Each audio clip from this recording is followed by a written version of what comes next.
The story begins on a quiet evening when the sky was covered with soft gray clouds, the kind that warned people to get home early. Most people in the small town hurried to find shelter, but she continued walking with her old umbrella in her hand. She had spent the whole day working at a small local shop and was simply tired. But she never complained. Complaints didn't change anything, she often told herself. Life was what it was. She had learned to live with grace. Despite the hardships, she walked carefully along the lonely road that led to her neighborhood. Even though she was exhausted, she enjoyed these quiet moments. It was the only time of the day when no one needed anything from her. During the morning, she helped her mother with chores. During the afternoon, she worked at the shop, arranging shelves, helping customers, and carrying boxes heavier than they looked. At night, she helped her younger brother with his homework. These walks were her few minutes of freedom. As she walked, the rain suddenly turned heavier, falling hard against the road and making everything blurry. She pulled the umbrella closer, but it wasn't enough. Within minutes, she was half soaked. Still she continued, used to this kind of weather. But then she heard something unusual, the sound of a car engine coughing loudly, followed by silence. She looked ahead and saw a black car stopped at the side of the road. Its lights were still on, but no one was moving inside. Normally, she would have passed without getting involved. She was tired, wet, and had little energy left. But something inside her made her stop. Maybe it was the way the car seemed stranded. Or maybe it was simply her nature. She had always been someone who helped others even. When she had nothing to give, she slowly walked toward the car and tapped on the window. Inside, she saw a man sitting in the driver's seat, looking frustrated as he pressed different buttons. His clothes looked expensive, his posture stiff, and his expression annoyed with the world. He didn't notice her at first, so she tapped again. He looked up, surprised to see her standing there in the rain. He lowered the window slightly, enough to speak, but not enough to let rain inside. "Do you need something?" he asked with a tone that suggested he was not in the mood for interruptions. She shook her head. "No, I just saw your car stop." "Do you need help?" he sighed. "The car won't start. I called someone, but they said it might take a while." "I didn't expect this kind of weather," she nodded slowly. "This road gets worse when it rains. The water gathers fast. If you stay here too long, the car could get stuck." He raised his eyebrows as if this was new information to him. He was not from around here, she realized. He didn't understand how quickly the road could flood. She suggested gently, "If you want, you can wait at the small tea stall nearby. It has a roof. The rain will only get heavier." He looked at her again, really looking this time. She stood there with a broken umbrella, wet clothes, and tired eyes, yet she still offered help to a complete stranger. Something about that softened his expression. He stepped out of the car, and the rain immediately hit him hard. He frowned, almost shocked by how fast he got soaked. She tried not to laugh. People like him, she guessed, weren't used to uncomfortable weather. "Where's the tea stall?" he asked, just a little ahead. "I can show you." He nodded, and they began walking. The rain kept falling heavily. He struggled to keep up with her small steps because he wasn't used to muddy roads. She offered him part of her umbrella, even though it meant she would get wetter. But he refused at first. After a few seconds, however, he exhaled deeply. "All right. Just a little," he said, stepping a bit closer so they could share the small umbrella. It barely covered them, and he had to bend slightly because he was taller. The whole situation felt strange, almost funny, but neither said anything. The tea stall was a small structure made of wooden boards and a tin roof. Its old signboard creaked with every gust of wind. Inside, a warm yellow light glowed and the smell of tea filled the air. It wasn't an impressive place, but it was safe from the rain. The owner, an old man with a friendly smile, welcomed them immediately. "Come in, come in. The rain is angry today." They sat on 2 stools near the counter. The stranger, still dripping wet, looked uncomfortable. Water ran from his hair onto his clothes, and he kept brushing it away. The young woman quietly took a small towel from her bag-old but clean hand and handed it to him. "Here, you can use this," she said softly. He looked surprised again. "You don't have to, it's fine." "I have another at home." He took it reluctantly, still unsure how to respond to such kindness. He wiped his hair and face, looking more human and less polished. For the first time, he smiled a little. "Thank you." The old man prepared 2 cups of tea and placed them in front of them. The warmth of the cup felt comforting. The man took a sip and was surprised. "This is really good," he said. She nodded. "Yes. It's simple, but it helps when you're tired." They sat in silence for a moment, listening to the rain hitting the tin roof like countless tiny drums. She didn't know who he was, and he didn't ask anything about her. They simply shared the moment. Finally, he asked, "Do you live far from here?" "Just 10 minutes away? And you walk home at this time?" "In weather like this?" She shrugged lightly. "I don't have a vehicle, and I've gotten used to it." He stared at her for a moment, as if trying to understand how someone could live life that simply and still speak so calmly. He realized that she wasn't complaining, she was simply telling the truth. The rain continued, and he checked his phone again. Still no response from the mechanic. He looked at her. "I'm sorry you had to stop for me. You must be tired." "It's okay," she said. "If I was in trouble, I'd hope someone would help me too." He found himself studying her face. She looked young but carried a certain strength. Not the kind that came from confidence or wealth, but the kind built from surviving many difficult days. After some time passed, the rain slowed a little. The mechanic finally called him back to say they were close. He stood up and thanked the tea stall owner. Then he turned to the young woman. "Thank you for helping," he said. "I didn't expect anyone to stop." "It was nothing," he insisted softly. "It wasn't nothing." Ow. She smiled politely, preparing to leave. But before she stepped out, he asked, "Wait, can I drop you home when the car starts?" "It's late." She hesitated. She didn't like troubling anyone. But the road was still muddy, and the rain could return any minute. "It's all right," she said. "I'm used to walking." At that moment, lightning flashed and thunder shook the sky. The rain suddenly came back harder than before. She sighed quietly. Even she couldn't walk in this. He held the umbrella that had dried slightly under the roof and motioned to her. "Let me at least walk you to the car. You helped me." "I can surely help you with this," she agreed, just for that part, and they stepped outside again by the time they reached his car. The mechanic was already working on it. After a few minutes, the engine started again. The man opened the car door for her without saying anything. She hesitated but eventually got in. When the car warmed, he asked softly, "Where do you live?" She told him the area, and he nodded. As they drove, she looked out of the window, watching the lights reflect on the wet road. She didn't speak much, but he didn't mind. Her quiet presence felt peaceful, a feeling he wasn't used to. His world was usually full of noise, pressure, and people who wanted something from him when they reached her neighborhood. She thanked him and opened the door quickly, not wanting him to see the small, old house she lived in, but he noticed anyway. Not in a judgmental way, more like someone who realized how little he actually understood about life outside his own. Before she left, he said, "I'm glad you stopped to help me." She smiled. "Take care on the road." Then she disappeared into her home, leaving him sitting there, strangely thoughtful. He didn't even know her name, yet something about her stayed in his mind as he drove away, for the first time in a long while. He felt something that wasn't frustration, stress, or exhaustion. He felt a calm curiosity, the kind that made a person want to understand more. He didn't know it yet. But that small moment, just a shared umbrella, a cup of tea, and a kind gesture was the beginning of something that would change both of their lives forever. He drove away with the sound of rain fading slowly, but the memory of her voice stayed clear. And even though he tried to push it aside and return to his fast, demanding life, the image of her walking alone in the rain kept returning to his thoughts. It was a simple meeting, but destiny often worked through small things, and this small encounter was about to grow into the most extraordinary love story ever made. 2 days passed after the rainy evening, but the memory of that moment stayed on his mind more than he expected.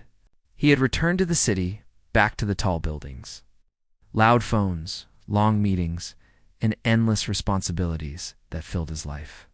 People around him talked about money, deals, and plans, but his mind kept drifting back to the quiet road, the tea stall, and the young woman who shared her small umbrella with him, even though she barely had enough space under it for herself.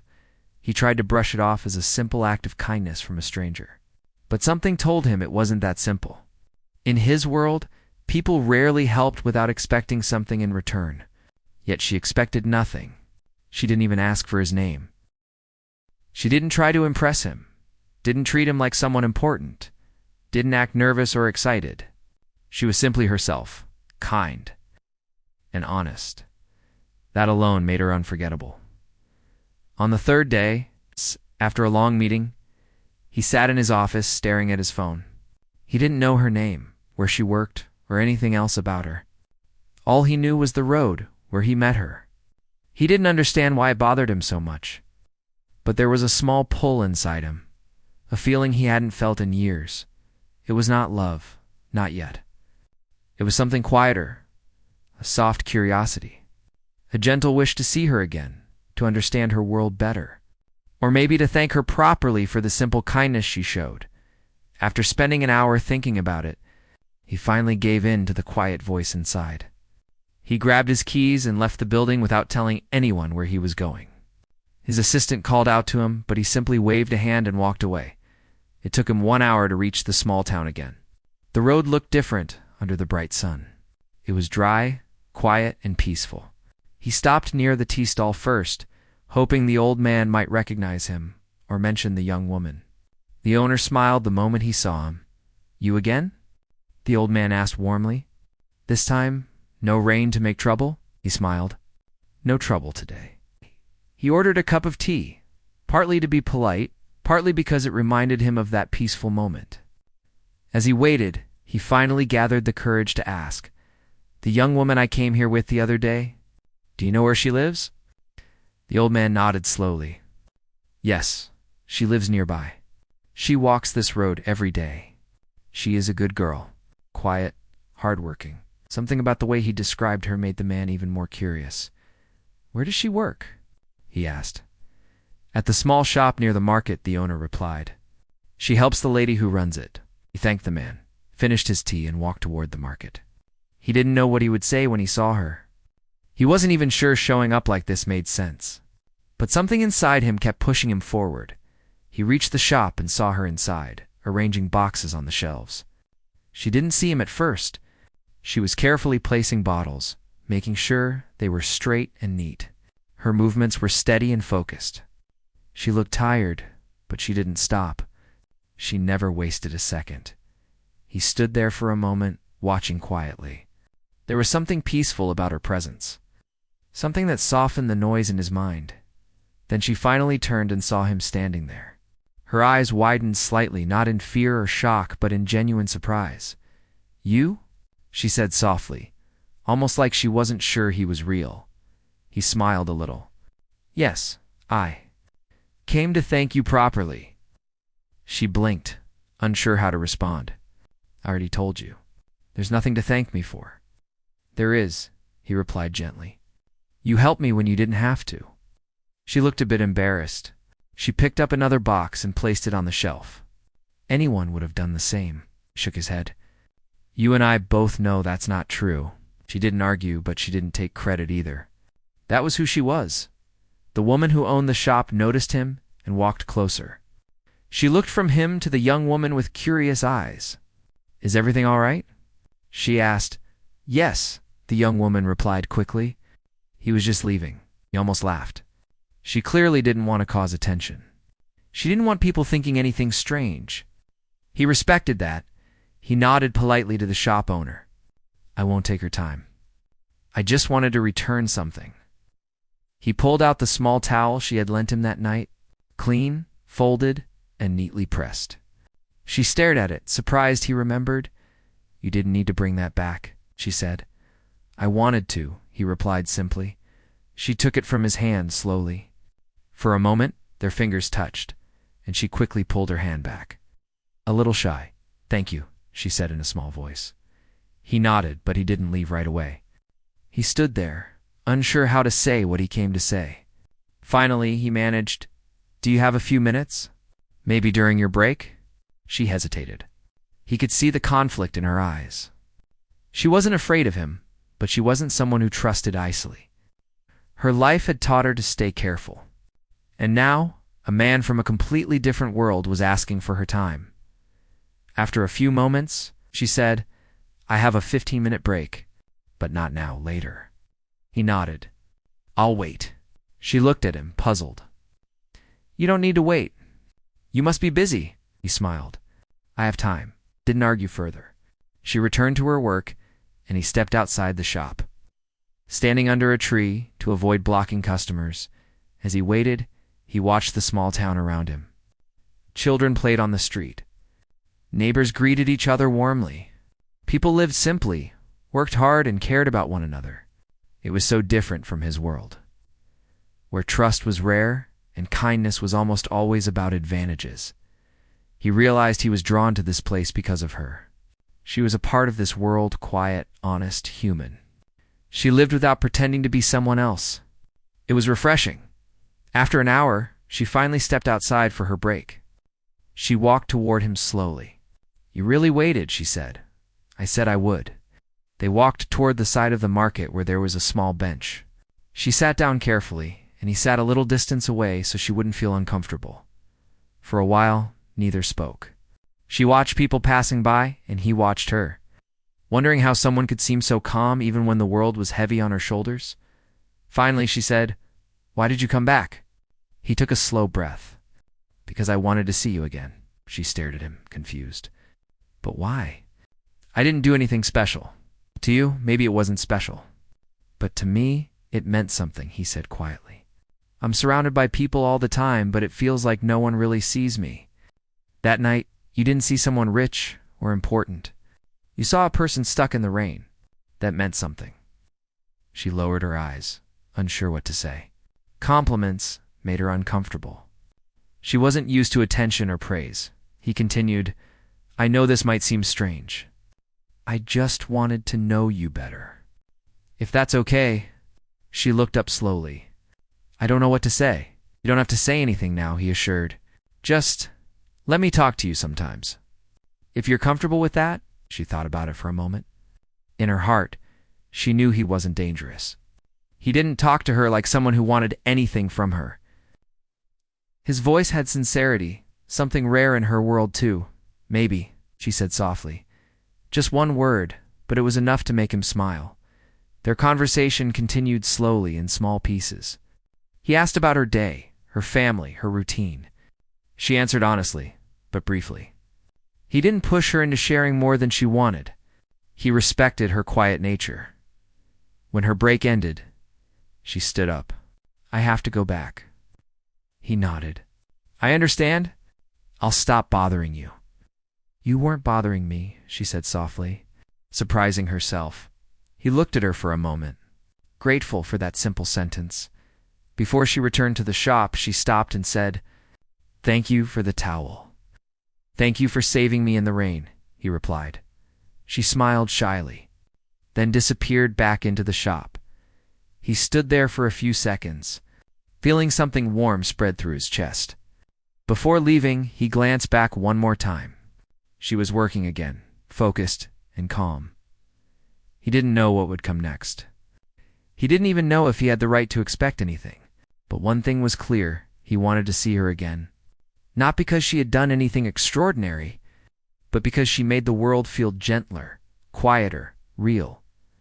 That afternoon, as he drove back to the city, he realized something important. For the first time in years, he wasn't thinking about deadlines, phone calls, or business. His mind was filled with her simple smile, her calm voice, and the way she said maybe, a small word, but a big hope, and he didn't know it yet. But this maybe would soon turn into something far more powerful, something neither of them expected, something that would tie their lives together in ways they never imagined. The next week changed more than either of them expected. After their short talk near the market, he began visiting the small town more often. He didn't come to impress her. He didn't arrive in expensive clothes or big cars. He came quietly, almost humbly, as if he was afraid that any mistake might push her away. At first, she didn't fully understand why he kept returning. She wasn't used to someone giving her this much attention, especially someone from a world that had nothing in common with hers. She didn't know his exact job, but she knew he was someone important. The way he spoke, the things he noticed, the silent confidence everything showed.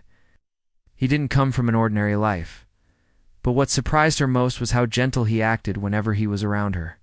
He listened carefully, asked about her day, and spoke to her as if her life mattered just as much as his. That was new for her. People in her world were kind, but busy. People in his world were successful, but distant. He was something unusual, quietly successful, but with an unexpected softness. Each time they met, their conversations grew longer, more relaxed. She slowly started to feel comfortable around him. Of course, she kept a small distance. Her life had taught her to be careful with hope. Hope was beautiful, but it could hurt deeply when it broke. One afternoon, as she was arranging items on the shelf at the shop, she noticed him standing outside again. She tried to act normal, even though her heart gave a small, uncontrollable jump. She still didn't understand why he chose to talk to her when he could talk to anyone else. The shop owner noticed him too. She gave the young woman a teasing look. He's back again. You must have done something kind to him. She blushed lightly. It's not like that. He's just someone I helped once. People don't come back again and again without a reason, the owner said with a knowing smile. The young woman didn't respond. She simply wiped her hands and went outside. You're early today, she said quietly. I finished my work sooner than expected, he replied, though in truth, he had rushed everything just to see her. Do you want tea? She asked. He smiled. Only if you join me. They walked together to the tea stall. The old man greeted them happily. Ah, both of you again. The rain brought you together, I see. They both pretended not to understand what he meant. But their silence only made the old man chuckle. They sat down, and for a moment neither spoke. The air between them felt warm, calm, and a little confusing. She stirred her tea slowly, thinking of how unusual her life felt ever since he arrived in it. Finally, she asked, Why do you keep coming back here? He didn't answer right away. He looked at the road, then at his cup, then finally at her. I come because I feel peaceful when I talk to you. She froze slightly. No one had ever said something like that to her. She wasn't used to being someone's comfort. She wasn't used to being important. He continued softly. My life is complicated. People expect a lot. People judge a lot. Sometimes I feel like I'm performing a role instead of living a life. But when I talk to you, I feel like myself. I don't need to pretend. She looked away.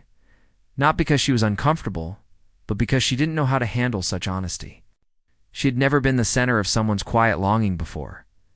After a moment, she asked, Are you sure? You barely know me. He smiled gently. I know enough to trust your heart. She didn't reply. She didn't know how. Their peaceful moment, however, did not last long. As the days passed, people in the town began noticing him. Whispers began to spread. Some were harmless, some curious, but others began to twist into judgment. One morning, she walked into the shop and felt the shift instantly. Two neighbors were standing near the shelves, talking loudly so she would hear. I heard he's some big businessman, one said. Why would someone like that come here unless he wants something? Maybe he's playing with the girl, the other replied. People like him don't take girls like her seriously. The words hit her like cold rain. She lowered her eyes, pretending she didn't hear anything. But the words stayed in her heart like thorns. Later that day, when he came to see her again, she didn't walk toward him like usual. She kept arranging items on the shelf, hoping he would leave on his own, but he didn't. He noticed the change in her immediately. He stepped inside and asked softly, Is something wrong? She paused, her hands trembling slightly. I can't talk today, she replied coldly. He frowned. Did I do something? No, she said, still not meeting his eyes. I just don't think it's a good idea for you to come here anymore. The words stunned him. Why? She swallowed hard. People are talking. He took a step closer. Let them talk. I can't, she whispered. I don't want people judging me. I don't want them thinking I'm trying to get something from you. His chest tightened. He could feel the fear in her voice, the fear that came from years of being careful, years of being judged, years of living small so no one would hurt her. He tried again. I don't care what they say. I came here for you, not them. But I care, she said, finally turning toward him. Her eyes were honest, soft, and full of things she didn't know how to express. You don't understand my world. One rumor can ruin everything for me. I work here. People depend on me. I can't play with fire. His heart ached. You think I would ever hurt you? I don't think that, she replied, her voice trembling. But without meaning to, you already did. The silence between them grew heavy. She lowered her head. Please, just go back to your world and let me stay in mine. Those words cut him deeper than he expected. He opened his mouth to speak, but realized anything he said would only make things harder for her. After a long moment, he nodded slightly. All right, he said softly. If staying away makes your life easier, I will. She didn't look at him. She couldn't. She kept her eyes on the floor until she heard him walk away. But the moment he left, her heart broke in a way she didn't expect. She leaned against the shelf, her chest tight, her breath shaky. She didn't want to push him away, but she felt trapped between two worlds, hers that was fragile, and his that was too big. He drove back to the city with a heavy heart. He couldn't understand how something that felt so pure had suddenly turned into something painful. The next few days were slow and quiet. She continued working, but her eyes often drifted to the road, expecting him even when she had told him not to come. She missed the peaceful moments, the gentle talks, the feeling of being seen. He tried to focus on work, but everything reminded him of her. He realized how much he had started caring without noticing. He wanted to protect her, not cause her problems. But he felt helpless, unsure how to fix something he never meant to break. Then one afternoon, something changed. A journalist posted a small article online showing a picture of him near the town's market. The headline said he might have found a secret relationship. He knew immediately this would cause trouble. He rushed back to the small town, hoping she hadn't seen it. But by the time he arrived, he could already see the shift around the shop. People stared, whispered, judged. She was inside, trying to act normal, but her face looked pale. He walked in carefully. Did you see it? Yes, she said quietly. I'm sorry, he said immediately. I didn't know someone took a picture. She shook her head. It's not your fault. But now, people think even worse things. I'll fix it, he said firmly. How? She asked softly. Your world has already come into mine, and people here don't forget easily. He stepped closer, his voice steady. Then let me take responsibility. She looked up confused. What does that mean? It means I won't disappear, he said. It means I won't let anyone paint you in a bad light. It means I care about you more than I realized. Her breath caught in her throat. He continued gently. If you want me to leave forever, I will. But if you still have even a little space for me in your life, I'll stand by you, no matter what people say. She looked at him, really looked at him. His eyes were sincere, tired, honest. He wasn't someone playing games. He wasn't someone passing time. He truly cared. After a long silence, she spoke in a small voice. I'm scared. I know, he whispered. So am I. She closed her eyes for a moment, then opened them slowly. Her voice trembled, but her words were steady. I don't know what will happen.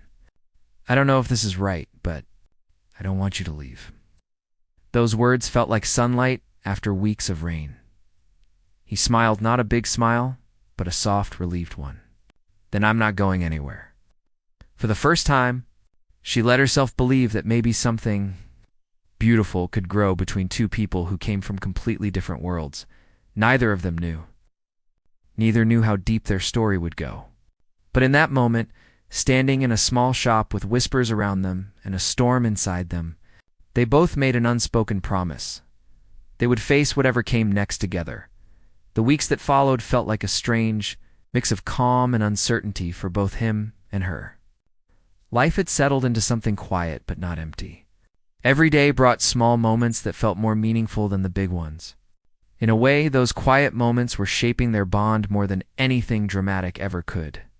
He had returned from his medical checkups with hopeful news. The doctors said his heart condition was improving. They said it was unusual for someone with his history to recover so quickly, but improvement was there, steady and clear. Still, he needed to be careful. No heavy stress, no emotional shocks, no losing sleep, no skipping meals. She took those instructions more seriously than even he did. Every morning she asked how he slept. Every afternoon she made sure he ate something healthy. And every evening she reminded him to rest early.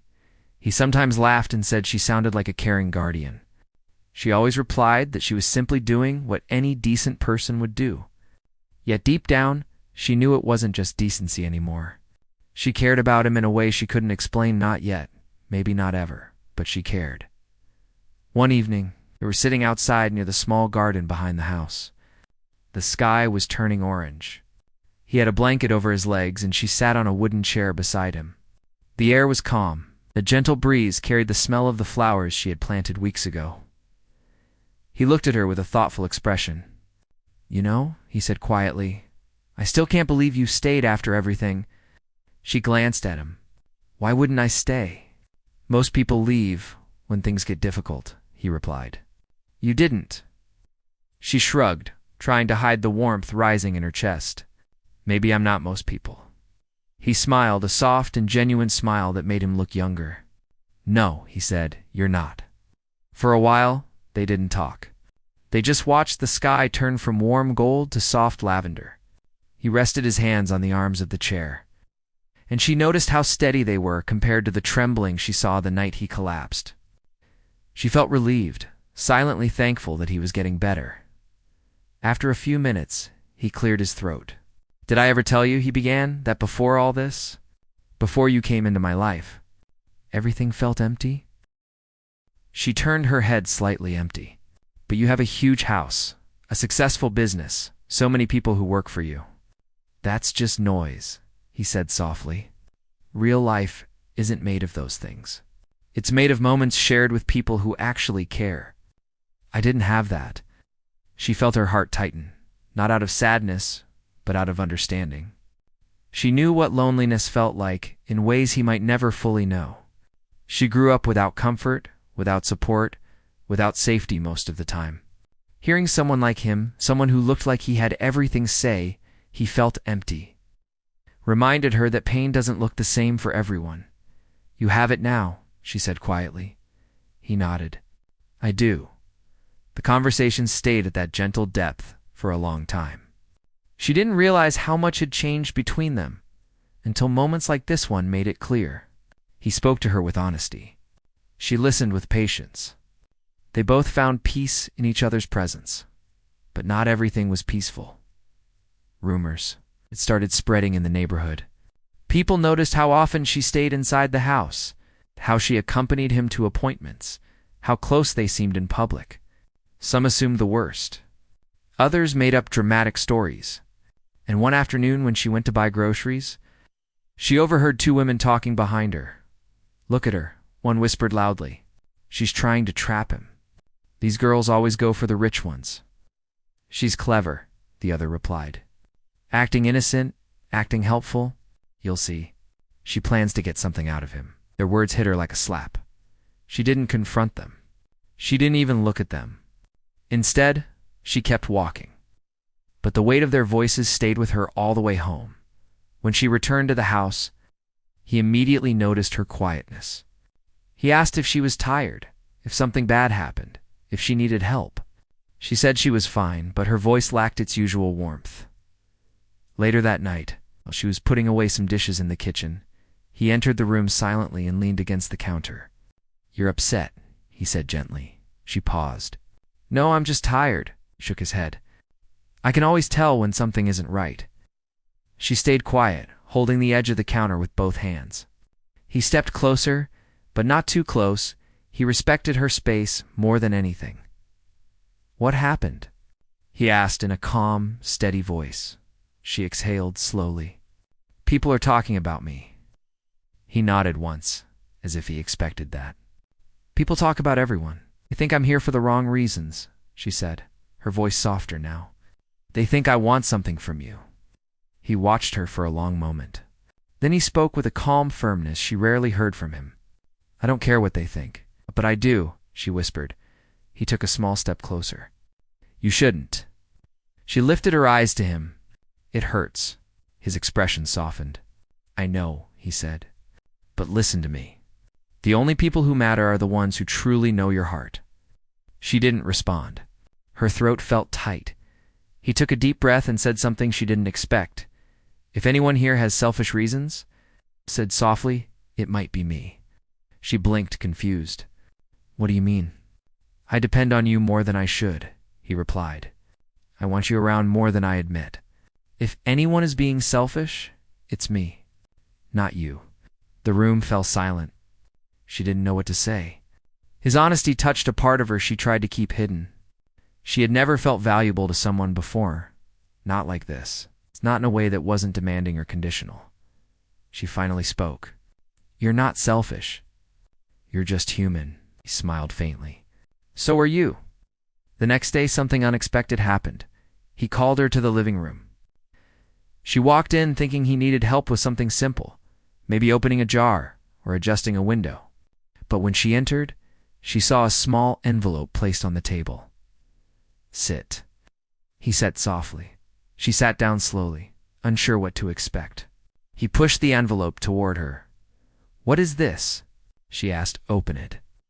Inside, she found documents she didn't recognize at first. Then her eyes widened. He had arranged for her to attend classes, real classes, at a real training center, to study something she dreamed of years ago, but never had the chance to pursue. He remembered everything she once mentioned in passing. He remembered her wish to learn, to improve, to build a future, and he acted on it without telling her. She stared at the papers in shock. Why? Why would you do this? His answer was simple. Because you deserve to grow. Because you deserve a future. And because no one should make you feel small. Her eyes filled with tears before she could stop them. She tried turning away, embarrassed. But he gently asked her to look at him. You're not alone anymore, he said. For the first time in a long time, she believed it. That evening, she sat on the steps outside the house, looking up at the sky. The wind felt softer. The world felt kinder.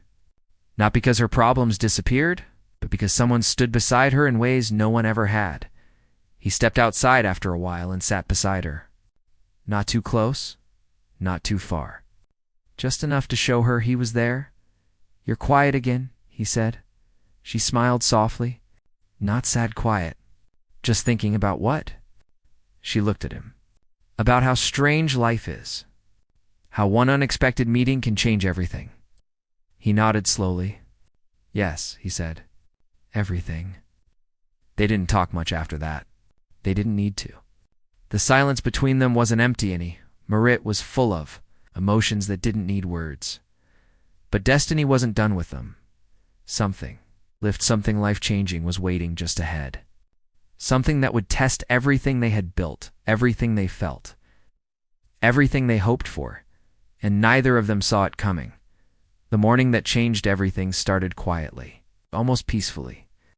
The sky was soft gray, the kind of color that makes the world feel calm. She was in the kitchen preparing breakfast, humming gently as she cooked. He was still asleep in his room, and she didn't want to wake him too early. He had been working on some important papers the night before. She knew he was exhausted. She moved around the kitchen with ease now. She knew where everything was, which drawer held the spoons, which shelf held the bread, which plate he preferred for his toast. It felt natural, like she belonged there, though she still hesitated to think of the house as her home, as she stirred the tea. She caught herself smiling at nothing in particular. It was becoming a habit these days. Every moment felt lighter, brighter. She didn't know if this was what happiness felt like, but whatever it was, she liked it. She liked waking up, knowing she'd see him, talk to him, argue with him playfully. help him with his medicine, laugh at his silly jokes. She liked the way he looked at her as if she mattered. But that morning, everything shifted. Just as she placed the tea on the tray, the front doorbell rang. She frowned. No one usually visited this early. She wiped her hands and walked to the door. Through the small glass panel, she saw two strangers, one in a formal suit, the other holding a small black folder. Her stomach tightened. She wasn't used to visitors, and something about them felt serious. She opened the door slightly. "Yes, good morning," the man in the suit said politely. "We're here to speak with the homeowner." Her heart thudded. "Is everything okay?" "We just need to discuss a matter with him," the second man said. He wasn't rude, but he wasn't warm either. She hesitated. "He's resting right now. It's urgent," the first man added. She didn't know what to do. She didn't want to disturb him, but she also didn't want to ignore something important. After a moment of internal debate, she stepped aside. "Please wait here. I'll call him." She walked quickly to his room, knocked softly, then entered. He was sitting up now, rubbing his eyes as if he sensed something was off. "Are you okay?" he asked. "There are two men outside," she said quietly. "They said it's urgent." His expression changed instantly, surprise first, then concern, then something heavier. He got up slowly. She helped him put on his slippers, and together they walked to the living room. When the two men saw him, they straightened. One of them stepped forward. "Sir, I'm here on behalf of the legal board. We need to speak with you regarding your company audit." Her eyes widened. "Audit? Legal board." She felt a sudden chill, though she didn't fully understand. He stayed calm. "What about the audit?" "There are issues with some financial records," the man said. "We've been asked to verify a few inconsistencies." "Inconsistencies?" He repeated slowly, "Yes, sir." She watched his face closely. He didn't panic, but she could tell he was confused and worried. He nodded. "Let's talk in my study." The two men followed him, and she stayed in the hallway, waiting, listening to the faint sounds of papers moving and voices speaking in low tones. She couldn't hear the details, but she knew it wasn't something small. Something serious was happening. Minutes passed. 10 minutes, 20. By the time the study door opened again, her heart felt heavy. He walked out with a controlled expression, though she could see the tightness around his eyes. The men thanked him for his time, said they'd return later with more updates, and left. She approached him carefully. "What happened?" He took a long breath. "It's nothing for you to worry about." But she knew that tone. That tone meant it was definitely something to worry about. "It's about your company," she asked gently. He didn't answer right away. Instead, he lowered himself onto the couch, leaning forward with his elbows on his knees. She sat beside him, waiting for him to speak when he was ready. Finally, he said, "There's been a mistake. Or someone has made it look like I made a mistake." She didn't understand at first. "What do you mean?" "Someone in the company," he explained slowly, "tampered with financial reports. And the blame is being put on me." She felt the air leave her chest. "But you didn't do anything wrong," she said quickly. "I know," he replied. "But right now they don't have proof." "Then we'll find the proof," she said, without hesitation. He gave a short, sad laugh. "You say that so easily, 'cause it's true," she said softly. "You're not alone." He looked at her. Really looked. His eyes were tired, but there was something else in them. Gratitude, fear, hope, all tangled together. He sighed. "This is going to be a lot. If things get worse, people will talk. Reporters might show up. My reputation. Everything I've built. It might fall apart." "Let it fall," she said gently. "As long as your truth stays the same." Her words startled even her. They surprised him too. He sat back, silent, letting her words settle. That day was long. He had calls from lawyers, more calls from auditors, and messages from people he once trusted, but now couldn't be sure about. She made him tea, food, and reminders to rest. But his mind was somewhere else, somewhere deep in stress. Still, whenever he looked at her, he seemed to breathe a little easier. Night fell. The house was quiet, and he finally left his office and walked into the living room. She was sitting on the couch, half asleep, waiting for him. "You should rest," he said softly. "So should you." He sat down next to her, exhaling heavily. After a long pause, he spoke. "I'm scared." She turned toward him. "I know. I've worked all my life for that company," he said, staring at his hands. "And now everything feels like it could disappear." She placed her hand gently over his knot as a romantic gesture, but as comfort, support, presence. "You're still here," she whispered, "and that is more important than anything you've built." Her words broke something inside him, not in a painful way, but in a way that released a weight he had been carrying for years. He didn't speak. He just let silence settle. Eventually, he looked at her and said the words he had been holding back for too long. "You changed my life," she swallowed. "You changed mine too?" The next week was the hardest one yet. Investigations increased. More documents were requested. Former colleagues acted strangely. Some showed support, others kept distance, and a few behaved as if he was already guilty. She remained by his side. Through all of it, she learned how to organize files for him. She helped him gather statements. She listened to him practice explanations he might give to the board. When he broke down once, just once, she sat beside him quietly, letting him feel what he needed to feel. On the fourth day of that difficult week, something unexpected happened. One of his old employees came forward with evidence. Real evidence. Documents, messages, signatures, everything needed to prove he was innocent. He stared at the papers for a long time, speechless. She stood behind him, her hands pressed together, praying silently for the truth to win. When he finally looked at her, his eyes were full of relief. "It's over," he whispered. She covered her mouth with her hand as tears formed in her eyes. He stood up slowly, still weak from stress, and she rushed forward to support him just in case. He didn't need support. He simply wanted to be close. The next morning, the board cleared his name. His company issued an apology. The ones responsible were removed. Everything seemed to fall back into place, but something had changed in him. He wasn't the same person who measured life by success and reputation. He now understood the value of people, loyalty, loved the things she had given him without asking for anything in return. That evening, after everything settled, he asked her to walk with him in the garden. The sun was setting, painting the sky in orange and pink shades.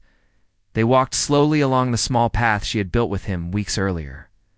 When they reached the center of the garden, they stopped. She turned. "What is it?"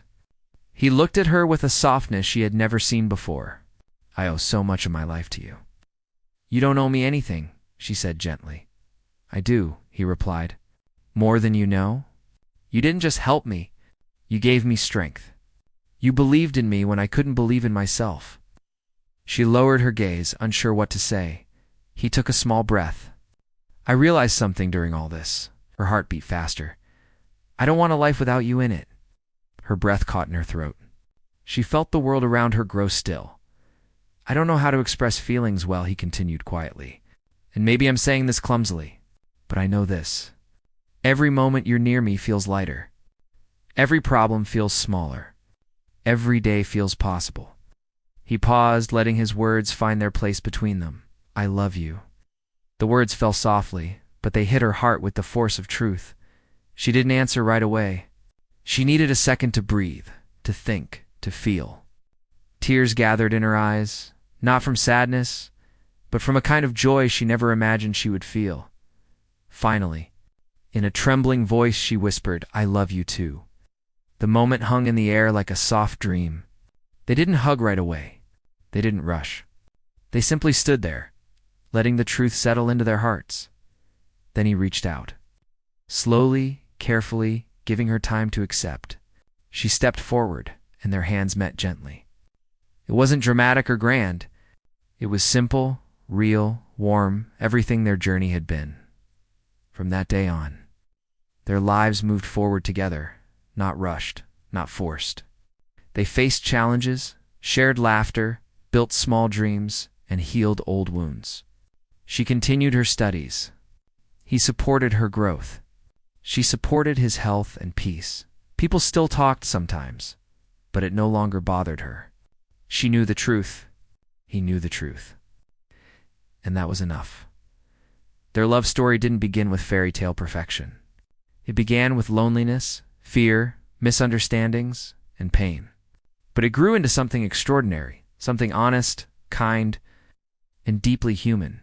And that was what made it the most extraordinary love story ever made.